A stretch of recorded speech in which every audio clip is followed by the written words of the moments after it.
Hello, എല്ലാവർക്കും നമസ്കാരം. തൊഴിലാളിക്കൊരു കൈത്താങ്ങി എന്ന യൂട്യൂബ് ചാനലിലേക്ക് എല്ലാവരും സ്വാഗതം ചെയ്യുന്നു. ഇന്ന് വന്നിട്ടുള്ള വേക്കൻസി ഏതൊക്കെ നോക്കാം. ആദ്യമായിട്ട് കാണുന്നവർ സബ്സ്ക്രൈബ് ചെയ്യുക, ലൈക്ക് ചെയ്യുക, ഷെയർ ചെയ്യുക, അതുപോലെ കമൻറ്റ് ചെയ്യുക.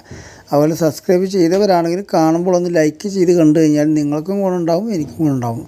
നിങ്ങൾക്കുള്ള ഗുണം എന്ന് പറഞ്ഞാൽ നിങ്ങൾക്ക് പെട്ടെന്ന് നോട്ടിഫിക്കേഷൻ വരും. എനിക്കുള്ള ഗുണം എന്ന് പറഞ്ഞു കഴിഞ്ഞാൽ നിങ്ങളിലേക്ക് വേക്കൻസി കൂടുതൽ വിട്ടുതരാൻ എനിക്കൊരു പ്രചോദനമാകും. അത്രേ ഉള്ളൂ. അപ്പോൾ എല്ലാവർക്കും ജോബ് കിട്ടില്ല, കുറച്ച് പേർക്ക് മാത്രമേ വലിയ ജോബ് കിട്ടുള്ളൂ. അപ്പോൾ അതുകൊണ്ട് ആദ്യം കാണുന്നവർക്കും ആദ്യം വിളിക്കുന്നവർക്കും മാത്രമേ കിട്ടുള്ളൂ. അപ്പോൾ ആദ്യം വിളിക്കാൻ വേണ്ടി ആദ്യം നോട്ടിഫിക്കേഷൻ വരണമെന്നുണ്ടെങ്കിലും സബ്സ്ക്രൈബ് ചെയ്യുവാണ്, ലൈക്ക് ചെയ്യുവാണ് കേട്ടോ. അപ്പോൾ ഓക്കെ, അപ്പോൾ തുടർന്ന് കണ്ടോളൂ. Okay, thank you.